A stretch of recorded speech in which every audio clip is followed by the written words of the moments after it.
Welcome to another episode of The Hands of Time, where we journey back together into some of the most fascinating and pivotal moments in history. Today, we're taking a look back on the presidential race of 2020.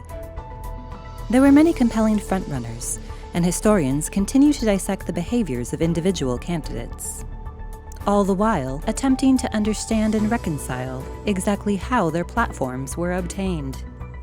Most notably, of course, was Donald J. Trump, debatedly the most controversial president in American history.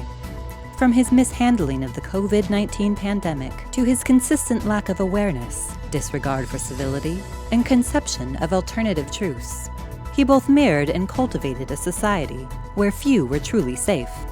After his first term, he inevitably lost the presidency to nominee Joe Biden, who in turn became the 46th president of the United States.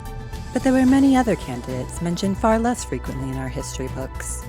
Candidates whose ideas revealed just as much about the country's insidious decline.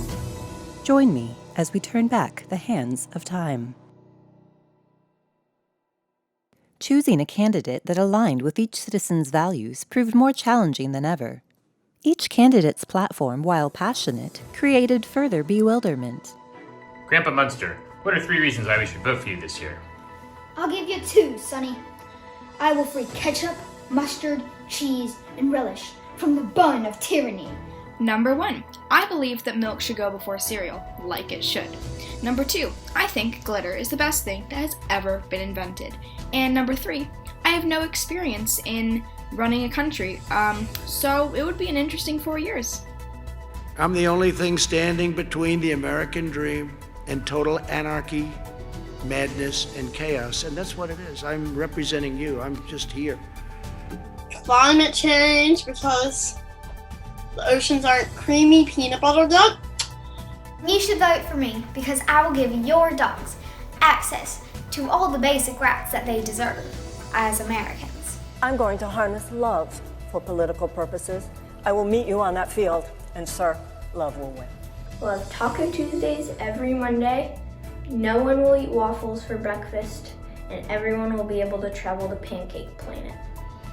Ants need pajamas, and pajamas need ants. And the polar bears are sinking because they don't have enough food, so peanut butter would solve that. I will set up a cafe called Crispy Cafe around the world. And as a U.S. citizen, you'll be required to visit that cafe and go through training about how to eat. Helping save lives as well as livelihoods. That's why I made it a priority in my entire career to work closely with you.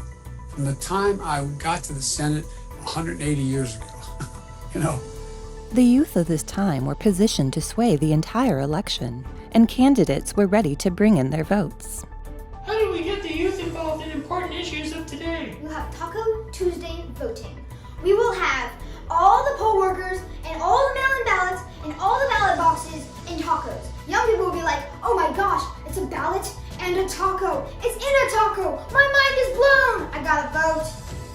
I think that we can get youth involved in the problems that we have today by using apps and websites that they use, like The Clock, BirdBird, Snippety Snappity, Instant Wait, and Yearbook. Well, we will make the parents teach them or the teachers, and we will not make them done with whatever they are doing. So until they know what's happening. So we're going to encourage them and force them to. I'm a fresh face up here for a presidential debate, and I figure, Pete, that 59, my age, is the new 38. In 2020, facts were loosely defined by perspective, science, and a sliding scale of integrity. A question, sir. How do you define facts, and how can people be assured they are getting facts on the news? As the story of the Emperor's New Clothes has taught us, the only people who really tell the truth are children. A fact is something that's 100% true, and I will personally fact check everything.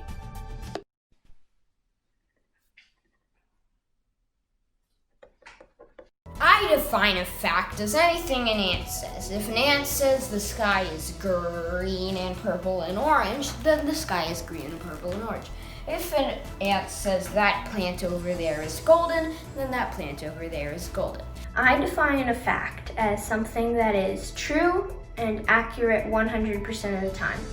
It's based off of data and science, and it always has to do with pancakes. By all standards, it was clear the nation was in trouble. However, the underlying issue remained elusive, and candidates struggled to accurately ascribe collective concerns.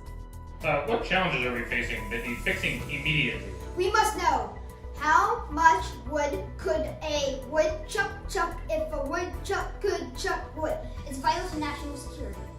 I believe that the biggest issue that our nation is facing right now is that a lot of people eat breakfast food for lunch. Well, first of all, I'd like to start off with saying that everyone has different beliefs and opinions. It's natural. That's okay.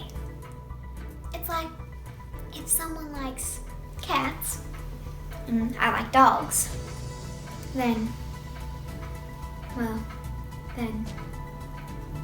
Amidst the frustration, decorum was quickly lost.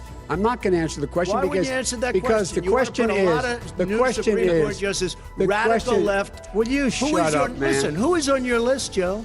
While there is still much to unpack regarding the presidential race of 2020, perhaps things would have ended differently if we had let go of our egos and embraced possibly the most poignant of plans. Also, for my final promise, Pants Free Tuesday!